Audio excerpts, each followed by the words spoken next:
हरि ओम तत्सत्। श्रीमते रामचंद्राय नमः। ओम परमहंसास्वादित चरणकमलचिन्मकरन्दाय भक्तजनमानसनिवासाय श्रीरामचंद्राय नमः। वागीशायस्य वदने लक्ष्मीर्यस्य च वक्षसि यस्यास्ते हृदये संवित् तं नृसिंहमहं भजे। विश्वसर्ग विसर्गादि नवलक्षणलक्षितं श्रीकृष्णाख्यं परं धामं जगद्धाम नमामि तत्।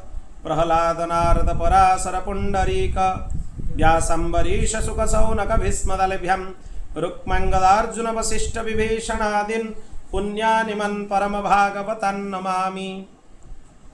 नारायणं नमस्कृत्य नरं चैव नरोत्तमं देवीं सरस्वतीं व्यासं ततो जयमुदीरयेत्। श्रीकृष्ण गोविंद हरे मुरारे हे नाथ नारायण वासुदेव। श्रीकृष्ण गोविंद हरे मुरारे हे नाथ नारायण वासुदेव। हे नाथ नारायण वासुदेव। हे नाथ नारायण वासुदेव। हे नाथ नारायण वासुदेव। हे नाथ नारायण वासुदेव। श्री कृष्ण गोविंद हरे मुरारे हे नाथ नारायण वासुदेव। बोल भक्तवत्सल भगवान की। श्री महाभारत ग्रंथ की आज आम कथार षष्ठ दिवसर कथार प्रवेश करिबा। एथरे महाभारतर भारी दिव्य प्रसंग सब आगक आसीबो। सर्प मानकर जन्मर कथा आसीबो। सर्प माने कोठु प्रकट हेले तापर समुद्र मंथन आदि भी कथा आसीबो। उग्रश्रवा सुत आरंभ कले सत्य जुगरे दक्ष प्रजापति दुई जन कन्या थिले कद्रु आउ विनता। तांकर विवाह कश्यप ऋषि संगे होता। कश्यप तांक पत्नी मानू कहले तुमे दुई जन वर माग मु प्रसन्न होगी तुमको देवी। कद्रु कहले मोर 1000 तेजस्वी नागपुत्र हो 1000 नागपुत्र मोर हो तेजस्वी। विनता कहले यांको पुओ मानकटू श्रेष्ठ मोर केवल 2टा पुत्र। दी जन वरदान मागिले। कश्यप कहले एवमस्तु। तांकर गर्भरक्षा करिवार आज्ञा देकी कश्यप ऋषि से चलीगले वन को तपस्या करने चलीगले। कद्रुंकर 1000 अंडा प्रकट हेले आ विनतांकर 2टा विशाल गाय अंडा प्रकट हेले। दासी माने प्रसन्न होगी गरम बासन नहीं सब रखीदे। 500 वर्ष हो गला परे कद्रुंकर सबुगुड़ा अंडा फाटीगला। 1000 पुत्र बाहर किंतु विनतांकर कई पुत्र बाहर सेठू से भारी तांको मनरे कष्ट हैला। विनता कौन कले जिते कहले देख तोर अंडा गुड़ा बेकार हो गला क्या 500 वर्ष पर मोर तो अंडा गुड़ा फाटिकी पुत्र उत्पन्न हो गले। जबरदस्ती उस्कई विनता गोटे अंडा को सी फटा करदे कद्रु। सी जमी अंडाटा फटईदे देखिले से शिशुटार अधा शरीर होधा पुष्ट हो माने मस्तकरू अंटा जाई अंटारू पाद से पिलार नहीं। आउ 500 वर्ष लगी था से पूर्णांग हो पारे। सेठू से क्रोधित होइकी माँ को अभिशाप देदेले माँ लोभ कारण तू मोर अधा शरीर होता तू मत बाहर करदेलु तेणु मु ते अभिशाप दूची तू तुमर सौतुणीर 500 वर्ष दासी हो रही। तेणु विनता कद्रुंकर दासी हबार अभिशाप पाईगले। आदि यही अंडाटा को न फटेकी रखू 500 वर्ष पर अंडाटा आपे जिते फाटो या भीतर जो पुत्र उत्पन्न हम तते दासीपणु सी मुक्त कर दासत्व रही। सी सेठू 500 वर्ष अपेक्षा करने कथा कहीकि आकाश रे सी उड़ीगले। सी जाइकी सूर्यंकर सारथी हेले। तांको ना हला अरुण। सूर्य उदय हवा आगु आकाशटा जो लालिमा देखा जाए से लालिमाटा हेले अरुण से अरुण वर्ण कहुए। सी होचंदी सूर्यंकर रथर सारथी। सूर्यंकर सप्ताश्व रथ 7टा घोड़ा किंतु चक्र गोटे माने चक गोटे था। एक चक्र रथ 7श्व रथ आ बाहन हेले सारथी हेले अरुण। दिने कद्रु आ विनता बाहर बुलुले। से समय उच्चैश्रवा नामक घोड़ा गोटे आकाश मार्ग देखागला। विशालकाय घोड़ा से समुद्र मंथन भितर उत्पन्न होता से घोड़ा दुई जनक भितर कथबार्ता चलला जे यार जो अच्छी पुछटा एटा कला ना एटा धला ताकू नहीं वार्तालाप चलला सेठू सौनक पचारे अच्छा समुद्र मंथन विषय टी आमको कहतु ये कथाटा को ये रखु आग को पुणी शुणा से घोड़ा कौन है केमी दासत्व प्राप्त है विनता को शुणा कि समुद्र मंथन कथा आमको आरि भितर शुणाई दिंतु से उग्रश्रवासुत कहले मेरु पर्वत बोली गोटे पर्वत अच्छी तार जो सुवर्णर मेरु पर्वत अच्छी ता शिखर रे सूर्यंकर रश्मि जिते पड़े सेटा लगे जमी बहुत रत्न खचित होकर रही सेठी देवता माने वार्तालाप करने को लगिले जे अमृत केमिति मिलिबो भगवान नारायण भी थिले ब्रह्मा भी थिले भगवान नारायण कहले देवता माननकु जे देवता और असुर मिसिकी समुद्र मंथन कर तेबे जाई कि अमृत प्राप्ति हो देवता माने भगवान नारायण परामर्श रे मंदराचल पर्वत को उपाड़ीबार चेष्टा कले कहीं मंदराचल पर्वतटा दंड हम गोटे दंड दरकार मंथन दंड तारी द्वारा गुड़े मंथन कराहब से बहुत बड़ बहुत उच्चा पर्वत 11,000 योजन विस्तार गोटे योजन हूँ 12 किलोमीटर तेणु 11,000 योजन मान केते किलोमीटर गुणन कर दियो गुणन 12 11,000 गुणन 12 केते विशालकाय पर्वत आ ऊपर को 11,000 योजन तलकू भी 11,000 योजन तार उपाड़ाटा प्राय असंभव सहज नुहे एमाने समस्ते चेष्टा कले तथापि उपाड़ी पारलेनी सेठू नारायण भगवान शेषनाग को आदेश कले शेषनागर अपार बल सहस्र फणा साक्षात ब्रह्मांड नायक भगवान विष्णु को जे धारण कर शरीर में ताले केते बल तांकर थिबो शेषनाग को आदेश कले भगवान जे तुम्हें मंदराचल को उपाड़ी दियो सेठू मंदराचल पर्वत को शेषनाग उपाड़ी देले तापरे मंदराचल नहीं कि देवता माने समुद्र तट में पहुँचिले समुद्र को कहिले आमे अमृत पाई आपणकर मंथन करिवु समुद्र कहले मोर भाग जदि मिलिबो ताले मो आदेश माने आपण मन को आज्ञा देबी आपण माने करि परिबे सेठ देवता माने कहले ठीक अछि तापरे से माने कच्छप राजों को निवेदन कले कच्छप हेले भगवान को अवतार भगवान कच्छप अवतार धारण कले सी निज पिठी उपरे मंदराचल पर्वत को धारण कहीं ना मंदराचल को समुद्र भितर रखागला से धसीगला समुद्र भितर मंथन जो हम गोटे आधार नी तो मंथन हो पार ना तेणु आधार किए हे भगवान निजे कच्छप अवतार धारण करके निज पृष्ठ भाग में मंदराचल को धरले किथे विशालकाय पर्वत को निज पिठी ऊपर धरछन तामाने भगवान प्रकृत में भगवान तांको भली सामर्थ्य कार्य हो पार देवता मानकर भी हो पार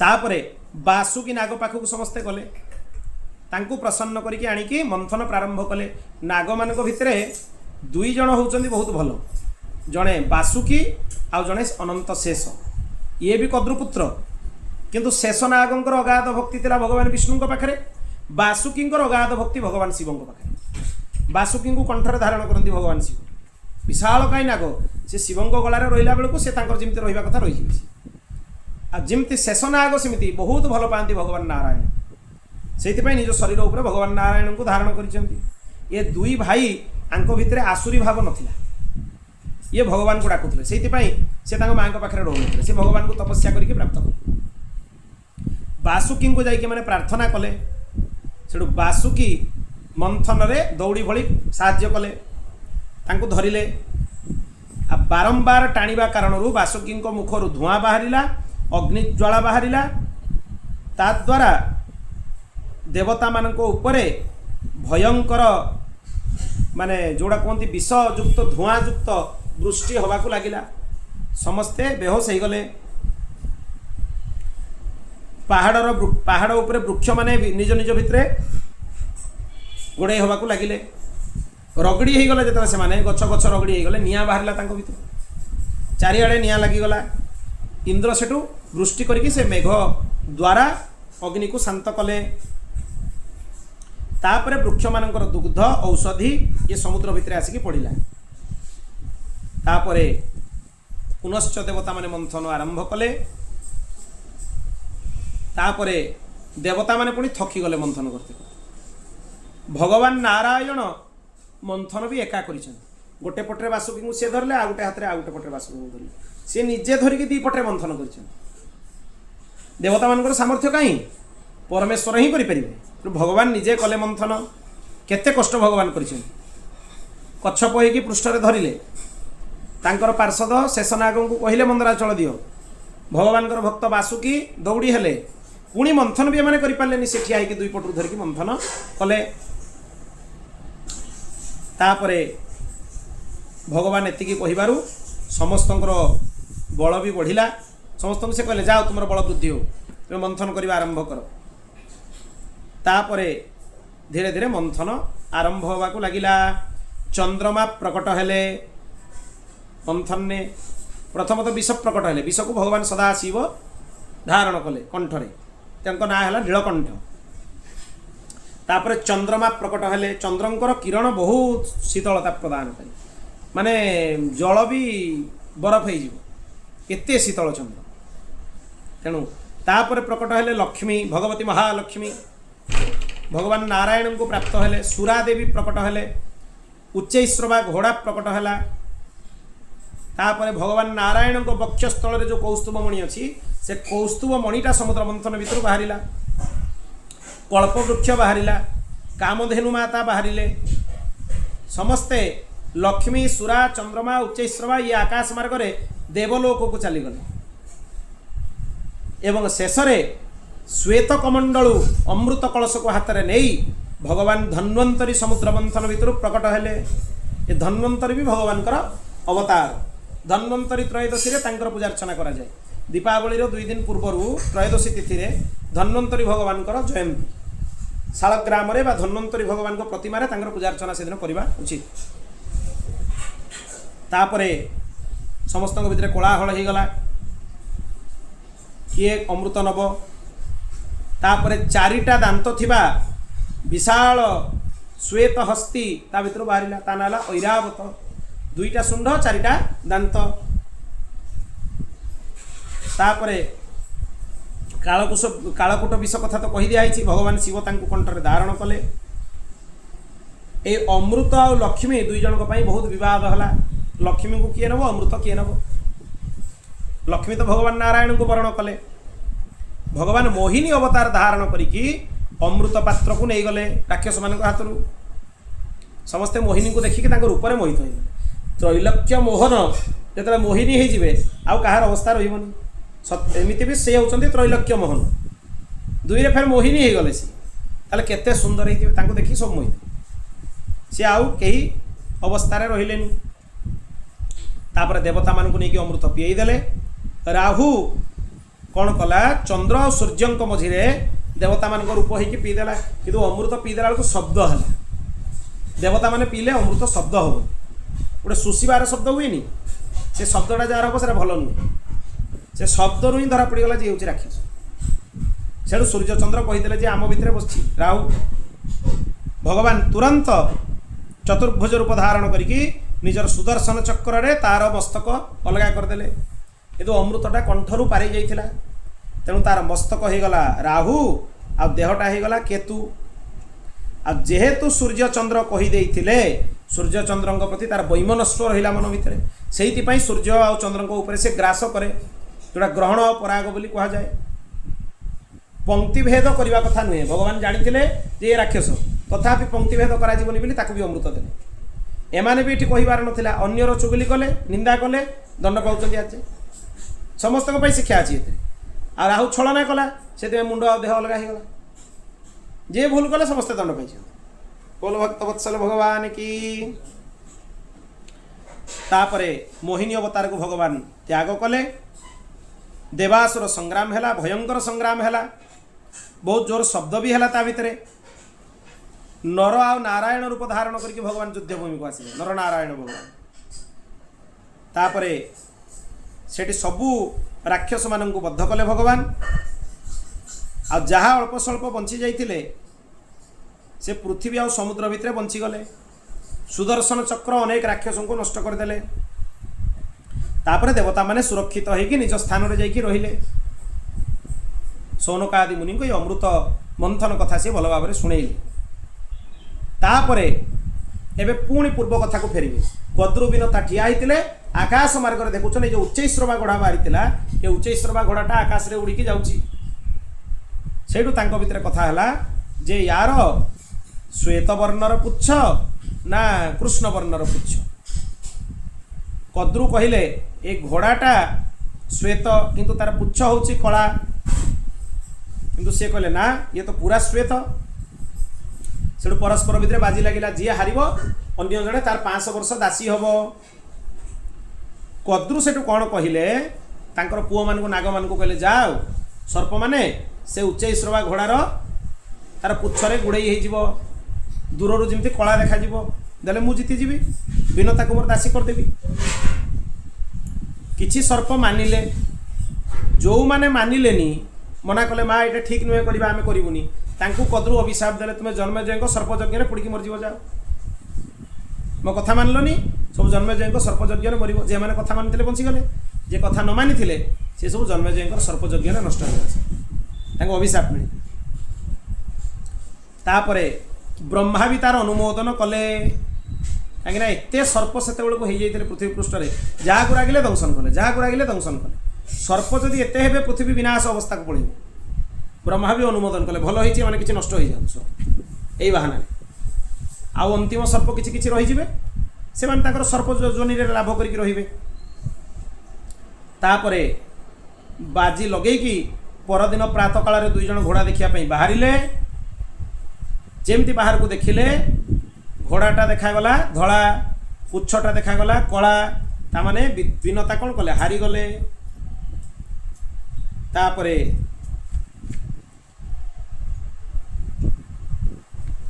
सारा शरीरटा होची तांकर धला किंतु पुच्छटा होची कला तापरे समय जेतले पूरा हो गला आरो अंडाटा फाटीगला दीटा अंडा थिला ता भितर गरुड़ प्रकट हेले प्रचंड तेज वैनतेय बहुत तांकर शक्ति बहुत गति भी भयंकर दीप्ति बुद्धि विलक्षण नेत्र ज्योति जमी सतरे अग्नि थिला एई भलिया प्रचंड रूप तांकर से बहुत ऊपर को आकाश रे उड़ी जाउतले आ बिनता जेहेतु हारी जाइथिले बिनता दासी की अछंती आ ये दासींकर पुत्र माने कोन हे दासी पुत्र तांको तांको माँ सहित बड़ मांकर कथा भी मानिया पई पड़े विमाता सप सौतुणी माँ जी अछंती तांको कथा भी मानिया पई से आकाश रे उड़ला बेले जना जाउतला जेमति गोटे अग्निर शिखा उड़िकी जाउची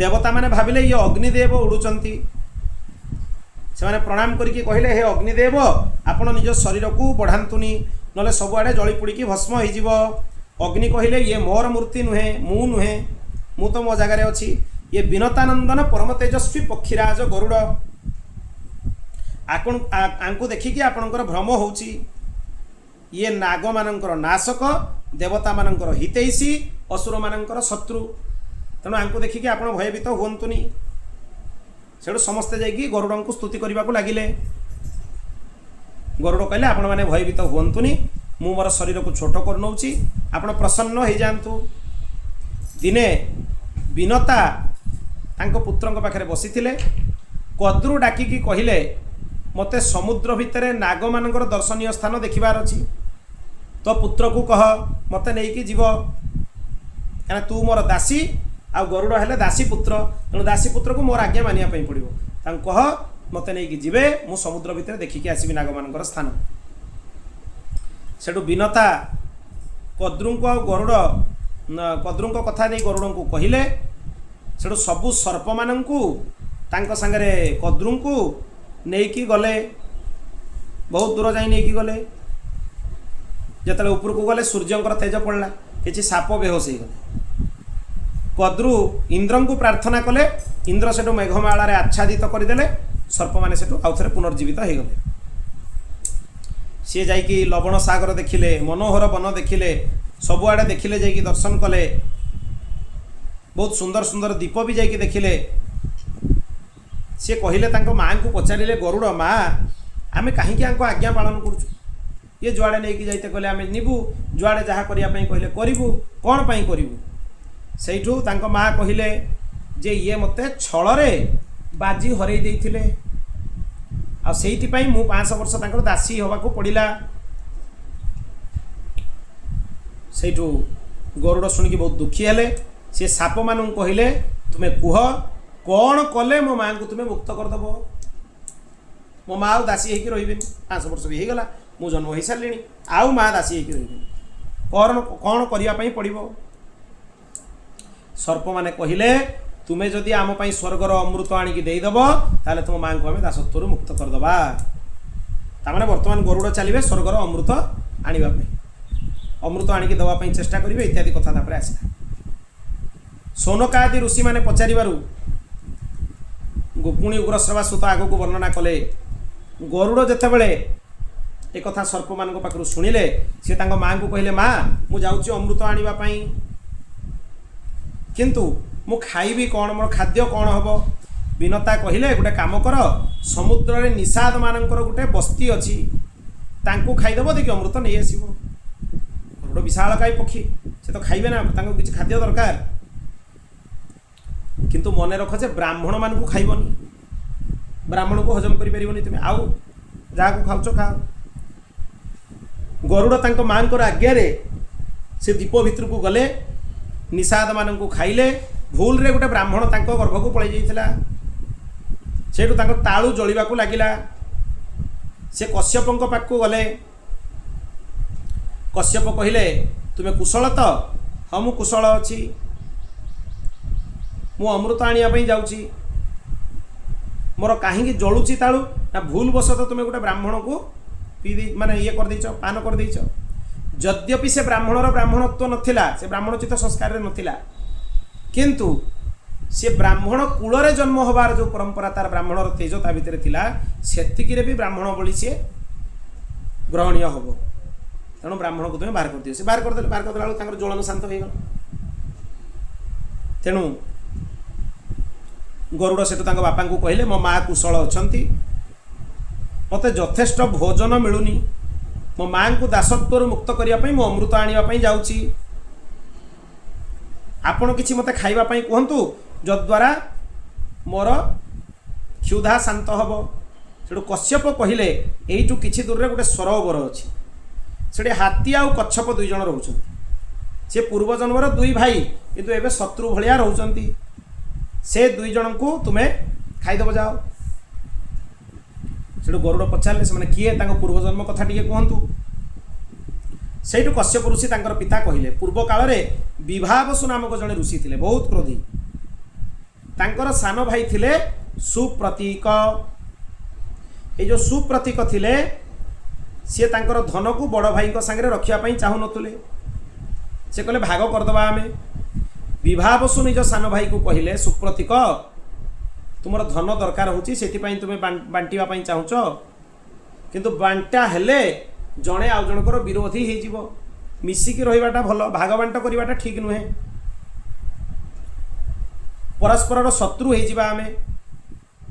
ଆଉ ବାହାର ଲୋକ ଦେଖିବେ ଯେତେବେଳେ ମାନେ ଶତ୍ରୁ ଭଳିଆ ଅଛନ୍ତି, ସେ ଭିତରେ ଆସିକି ପଶିବେ, ଆହୁରି ଭୟଙ୍କର ପରିସ୍ଥିତି ହେବ, ଅଧୋପତନ ହେବ, ମର୍ଯ୍ୟାଦାର ହାନି ହେବ। ତେଣୁ ଅଲଗା ରହିବାଟା ଭଲ ନୁହେଁ। ତେଣୁ ତୁମେ ସବୁ ଧନ ନେଇଯାଅ। କିନ୍ତୁ ଯେତେବେଳେ ସିଏ ମାନିଲେନି, 2 ଜଣ ଝଗଡ଼ା କଲେ, ଇଏ ତାଙ୍କୁ ଅଭିଶାପ ଦେଇଦେଲେ, ତୁ ଭେଦ କରିବା ପାଇଁ ଚାହୁଁଛୁ ତ ଯା, ତତେ ହାତୀ ଯୋନି ପ୍ରାପ୍ତ ହେବ। ବିଭାବସୁ କହିଦେଲେ ସାନ ଭାଇକୁ। ସୁପ୍ରତୀକ କହିଲେ ମୁଁ ହାତୀ ହେବି, ତାହେଲେ ତୁମକୁ ଛାଡ଼ିଦେବି, ମୁଁ ଅଭିଶାପ ଦେଉଛି, ତେବେ କଚ୍ଛପ ହେବ, ଯାଅ, କଇଁଚ ହେଇଯିବ। ଏ ଧନ ଲୋଭରେ 2 ଜଣ ପରସ୍ପରକୁ ଅଭିଶାପ ଦିଆଦୁଇ ହେଲେ। ଜଣେ ହାତୀ, ଯେ ବିଭାବସୁ, ସେ ସୁପ୍ରତୀକକୁ କହିଲେ ତୁ ହାତୀ ହେଇଯିବ। ସୁପ୍ରତୀକ ବିଭାବସୁକୁ କହିଲେ ତୁମେ କଚ୍ଛପ ହେଇଯିବ, କଇଁଚ ହେଇଯିବ। ଏ ପରସ୍ପରଙ୍କ ଦ୍ୱେଷ ଥିଲା, ସେଇଥିପାଇଁ ସେମାନେ ଝଗଡ଼ା କରୁଛନ୍ତି। ହାତୀ 6 ଯୋଜନ ଉଚ୍ଚା, ବହୁତ ବଡ଼, 12 ଯୋଜନ ଲମ୍ବା, କଚ୍ଛପ 3 ଯୋଜନ ଉଚ୍ଚା ଆଉ 10 ଯୋଜନ ଗୋଲ। ତେଣୁ ଇଏ ପରସ୍ପରକୁ ମାରିବା ଲାଗି ବ୍ୟସ୍ତ ହେଉଛନ୍ତି। ଏ ଭୟଙ୍କର ଜନ୍ତୁ 2ଟାକୁ ଖାଇଦିଅ, ଦେଖି ଯାଉ ଅମୃତ ଆଣିବ। କଶ୍ୟପ ଋଷି କହିଲେ, କାହିଁକି ନା ଗରୁଡ଼ ହେଉଛି ମାଂସଭୋଜୀ ପକ୍ଷୀ, ତାଙ୍କୁ ଦରକାର, ନହେଲେ ହେଇପାରିବନି। ତେଣୁ ସେ ଯାହାକୁ ଯେଉଁ ଖାଦ୍ୟର ବିଧାନ କରିଛନ୍ତି ବିଧାତା, ସିଂହ ପାଇଁ ତାର ବିଧାନ ହେଇଛି, ଗରୁଡ଼ ଆଦି ଗୃଧ୍ର ପକ୍ଷୀମାନଙ୍କ ପାଇଁ ତାର ବିଧାନ ହେଇଛି। ତେଣୁ ସେହି ଅନୁସାରେ ସେ ଖାଦ୍ୟ ଗ୍ରହଣ କରିବେ। ସିଏ ସରୋବର ପାଖକୁ ଗଲେ, ଗୋଟେ ନଖରେ ହାତୀକୁ ଆଉ ଗୋଟେ ନଖରେ କଇଁଚକୁ ଧରିଲେ। କେତେ ବଡ଼ ତାମାନେ ଗରୁଡ଼, ଆକାଶରେ ଉଚ୍ଚାକୁ ଉଡ଼ିଗଲେ। अलम्ब तीर्थ रे पहुँचिले से सुवर्णगिरी रे बहुत देववृक्ष थिले गरुड़ से जाकि पहुँचिले से गोटे बटवृक्ष थिला से बटवृक्ष तांकु कहिले जे तुमे मोर शाखारे बसिकी ए दी जन को खाई दियो जेमती गरुड़ तार शाखारे बसिले से शाखाटा भांगी गला तलकू सांगे सांगे कड़काड़ हो शब्द हो भांगला से जो शाखाटा भांगिला तलकू पड़ला सी देखिले से बालखिल्य ऋषि माने 60,000 पाखापाखि ऋषि सी सब छोट छोट होता बालखिल्य ऋषि कुनि कुनि कुनि कुनि सी सब उल्टा झुलिकी तपस्या कर डालटार गोटे डाल समस्ते अच्छा से मैंने जदि एमती गाई खुरार कणा हो तले पोखरी भलिया हुए से बुड़ी जाती से पानी चलला बेले देखिकी हसिला बेलू जन अभिशाप मिल ना ना बालखिल्य ऋषि से बालखिल्य ऋषि मैंने कुनि कुनि ऋषि सब एमती आंगुळे आंगुळे ऋषि छोट छोट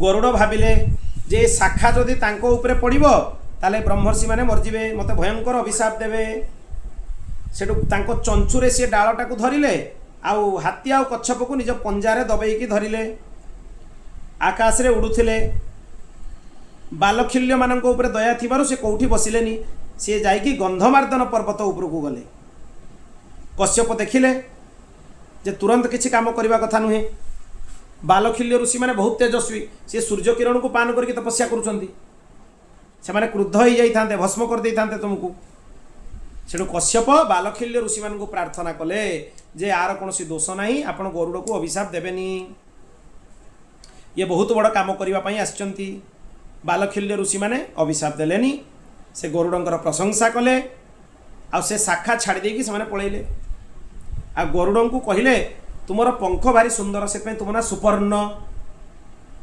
यही बालखिल्य ऋषि मैंने ना देते सुपर्ण गरुड़ंकर ना तापर जिते बालखिल्य ऋषि मैंने शाखार ओह्लैकी पलैले से डालटा को फिंगिदेले गरुड़ तापर कच्छप आ गज हाथी आ कच्छप को खाईदेले तापर आकाश रे उड़िले जिते उड़ीकी गले देवता माने देखिले इंद्र देखिले भयभीत हेले तो किए जड़े उड़ीकी आसुची बृहस्पति कहिले विनतानंदन गरुड़ आसुचंती सी तांको हरैबा असाध्य कहीं हरई पारिबेनी इंद्र अमृत रक्षा करिया पई व्यवस्था कले सेइथिपाई सब देवता माने जाइकी जगिले तांकर पंखर हवा माने जो हवा उड़िला जो वायु उड़िला एते धूली उड़िला देवता माने अंध हो गले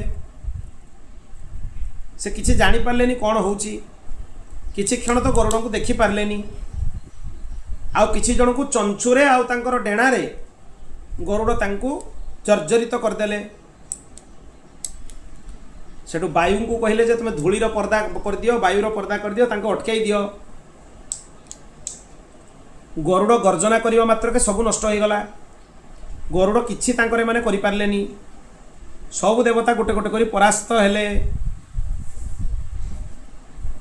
आग को बढ़िले गरुड़ अमृत आड़ को बढ़िले तांको शरीर भी सुवर्ण भलिया से देखिले अमृत जोटी रही भारी सुरक्षा रे अछि से गोटे लुहार चक्र सबले बुलुची सहस्र अस्त्र अपेक्षा करिक रही तार धार भी बहुत तीक्ष्ण से अमृतर रक्षा करुच्ची से खोजिले कौ बाट देखिए मुझे पशिबी अमृत पाक से शरीर को संकुचित करदेले से चक्रर अर भितर देखिए पशिकी पारे गले सी चक्र भितर पशिगला चक्र बाजबनी छोट भी हो गले सी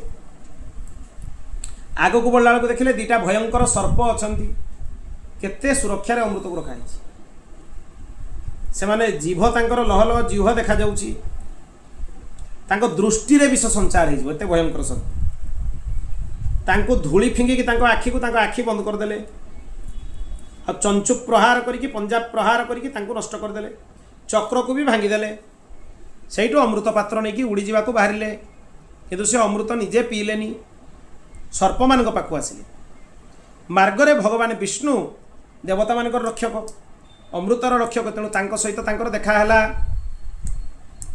विष्णु प्रति अपार भक्ति हठात गरुड़ंकर देखिकी मने मने आसला से युद्ध करने को चाहिए से समर्पित होगा को चाहिए सेठू गरुड़ को भगवान कहले मु तुमको वर देवाई चाहूँगी सेठू गरुड़ कहले भगवान आपण ध्वजार आपण मते स्थान दियंतु आपणकर दिव्य वाहन बनातु। भगवान कहले तथास्तु। तुम्हें अमृत बिना पीकी भी तुम्हें अमर हो कहीं तुम अमृत प्रति लोभ ना। अमृत नहीं जाऊच कि निज मन को आसुनी मुझे अमृत पी दिए।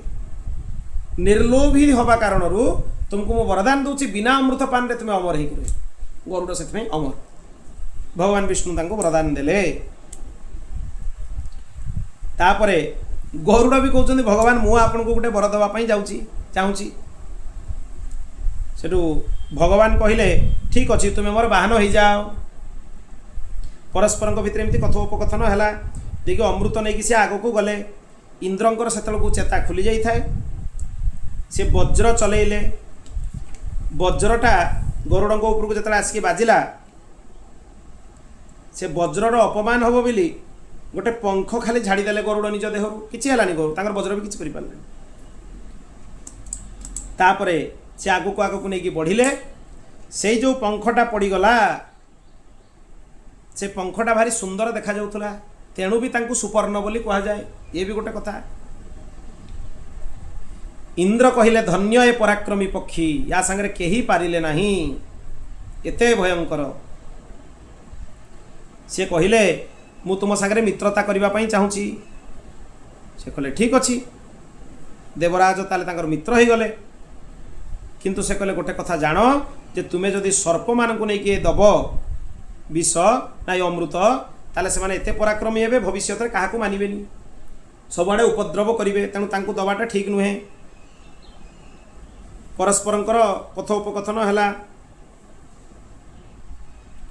सेठू इंद्र कहले ठीक अच्छे गोटे काम करवा तुम्हें सर्प मान को नहीं कहब जे मु अमृत कलश आणिक रखिदे कुश आसन उपर रखिदेव पवित्र आसन तांकु कहब जे तुमको मु अमृत देली मो माँ को मुक्त करदेवी। से मुक्त बोली कहीदेवे। तांकु कहब तुम्हें स्नान करके आसिकी अमृत पीब। से भितर मुझे अमृत कलशटा को उठेकी कुश उपर नहीं आसबि तुम माँ भी मुक्त हो तुम्हें अमृत दबा भी होगला आ मु अमृतटा नहीं आसबि ताले अमृत रक्षा भी होगला आ असुविधा हेनी सर्प मैंने अमृत पाइबे। ठीक अच्छे से ही कले सी आणिक देदेले। सर्प मैंने कहले कद्रु कहले ठीक अच्छे विनता को आम दासत्वर मुक्त करदे किंतु अमृत स्नान करके पीबे। से स्नान करने पशिगला बेलू कुश आसन उपर थिला अमृत कलश। इंद्र आसिक अमृत कलश नहीं पलैले। सर्प मैंने भाविले काले लगी से कुशरे से कुशटा को चाटा लगे से जीवटा दी खंड होगला। से सर्पंकर जीव देखिए दी खंड कुकर्म कारण जीव दी खंड होगला। आज जाए से कुकर्मर परिणाम सर्प मान जीवरे अच्छी जीव सब देखिए दी खंड। बोलो भक्तवत्सल भगवान की। गरुड़ से मुक्त हो गले भाई को नहीं ना माँ को नहीं आसिक से शांति निवास करने को लगिले। जिते सर्प मान को एक कथा जना पड़ा जे कद्रु आमको अभिशाप देइचंती कौन करवा आम। सर्प मान भितर शेषनाग थिले से कद्रु आउ अन्य सर्प को छाड़ी कठिन तपस्या कले केवल केवल वायुपान करुले। से व्रतर पालन भी करुले। अनेक तीर्थ मानकर जे एकांत बास कले अनेक तीव्र तपस्या कले। तांको ब्रह्मा आसिक पचारे तुम इच्छा कौन कौन चाहूच से शेष कहले मोर भाई माने सब मूर्ख धूर्त मुझे सागरे रही चाहूनी मो इच्छार अनुमोदन करंतु मु एठू मुक्त होगी तपस्या करने को चाहूँगी। आदि मोर तपस्या करी जीवन कटिगला मु भगवत प्राप्ति करी ए दुष्ट मानकर संग करिबिनी। ब्रह्मा कहले शेष मते तुम भाई मानकर कर्तृत्व जना अछि सी सबू नष्ट हो जन्मजय सर्पयज्ञ हम सबू मरवे से कहीं बंचबेनि। तुम्हें चिंता छाड़ वरदान माग तुम बुद्धि पवित्र हो जाऊ। तुम बुद्धि धर्म तपस्या शांति संलग्न रहू प्रतिष्ठित हो। तुम इंद्रिय संयम होइकी रहू मन संयम होइकी रहू। तुम्हें पृथ्वी पर्वत वन सागर ग्राम सबुआड़े बुलुथुब अचल होइकी रहिबो। पृथ्वी को निज मस्तक उपरे सोरिष भलिया धारण करिबो विशालकाय शरीर। तेणु शेष भगवान नारायण तुम उपरे शयन करिवे। तेणु ब्रह्माजी एमती देले तांकु वरदान देले। तापरे सी जाइकी क्षीर सागर भितर रहिले पृथ्वी को निज मस्तक उपरे उठेकी धारण कले। तापर बासुकी नाग को बहुत चिंता है कौन प्रतिकार करेंगे सेठू सी खोजिले मु कहा सहित बह करेबी मोर भौणी को जरत्कार को काली आम शुणी से जरत्कार ऋषि को पूर्व जी पूर्वज मैंने थे से कहले जे जरत्कार नामक कन्या सहित बह हम बासुकी तांकर भौणी जरत्कार को आनिकी जरत्कार सहित बह कले कहीं ना जरत्कार और जरत्कार गर्भर जो आस्तिक नामक पुत्र प्रकट हे सी जन्मेजय सर्पयज्ञ जाकि रक्षा करेंगे समस्त को नहले रक्षा हम नहीं। वर्तमान सौनक मुनि कहले आमे तो वर्तमान जरत्कार कथा शुणिले समुद्र मंथन शुणिले सर्प मानकर जन्म प्रसंग शुणिले आस्तिक मुनिंकर जन्म हवा कथा शुणिले एबे आपण आमको शुणांतु जे सर्पयज्ञ कहीं आरंभ है परीक्षितंकर मृत्यु केमिति है इत्यादि विषय स्पष्ट करके शुणांतु परीक्षितंक मृत्युर कारण कौन कहीं सर्पयज्ञ है आस्तिक केमिति आसिक अटकैले ये सब कथा भी स्पष्ट करके शुणांतु सेठू उग्रश्रवासु तो शुणा लगिले। यही प्रश्न जन्मेजय तांकर मंत्री मान को पचारे जे मो पितांकर मृत्यु केमती होता कहतु सेठू तांको पिता को मृत्यु प्रसंग को शुणेले से माने मंत्री माने सी कहले महान विद्वान थिले सी प्रजावत्सल राजा थिले भगवान श्रीकृष्णंकर महद उपासक थिले श्रेष्ठ राजा बोली भी सी थिले तांको कहा जाई परिबो सी 60 वर्ष जाए प्रजा पालन करथिले समस्ते सुखी थिले से समय किंतु से बहुत शिकार प्रेमी थिले जिमती राजा पांडु शिकार प्रेमी थिले शिकार प्रेमी हवा जो तांको अभिशाप मिलला जो मृग रूपक ऋषि को सी जाकि शरबिद्ध कले सी दिने शिकार करने अरण्य भितर पशिले गोटे हरिण को मारिले सी दौड़बार ये तार पीछा कले किंतु ताको पाइलेनी वार्धक्य आसी जाइथिला थकी गले भोक भी लगुए जड़े मुनि को सी जाकि देखिले शमिक मुनि से तांको दर्शन करके से मौनी थिले कथा कहूनुले तांको जाकि प्रश्न कले मते भोक लगुच थका लगुच जल आवश्यक अच्छी से किसी न कहिबारु ये तिरस्कार कले मुनिंकर तांकर धनुर जो भागरे गुड़ा होता है सूता प्रत्यंचार एपटे से से गोटे धनुरे कौन कले मृत सर्प को लेकिन गलारे पकईदे सी कि भाविले सी तो स्थित प्रज्ञ ऋषि तांकर किसी प्रभाव पड़ानी तांकर शमिक ऋषिंकर पुओ थिले श्रृंगी ऋषि ये ऋष्य श्रृंग नुहे सी रामायण ऋष्य श्रृंग अलग ये श्रृंगी ऋषि अलग सी कौन कले सी जापारे जे मो पिता शमिक को परीक्षित तिरस्कार करिसंती सी हाथ में जल नहीं अभिशाप देले जो दुष्ट मो पिता गलारे मृत सर्प पकईची से दुष्ट को तक्षक नाग दंशन रे 7 दिन भितर मृत्यु हम बोली अभिशाप देदेले मुनि जो एक कथा शुणिले भारी कष्ट है सी जड़े शिष्य गौरमुख बोले जड़े शिष्य को पठेले तुम्हें जाओ राजा को एक खबर जनईदेव मो पुओ अभिशाप देती आप सावधान हो जाओ से राजा सावधान हो गले सी गंगा तटरे जाकर अनशन व्रत कले भागवत कथा शुणिले ये सब कथा तो भागवत अच्छी सप्तम दिन तक्षक जो आसूला सी बाटे कश्यप नामक जड़े ब्राह्मण को देखिले ये कश्यप ऋषि नुहे कश्यप नामक जड़े ब्राह्मण सी पचारा तक्षक जे तुम्हें कड़े जाऊच ना जिते बड़े तक्षक दंशन करदेव परीक्षित को मो मंत्र बल मुक्त करदेवी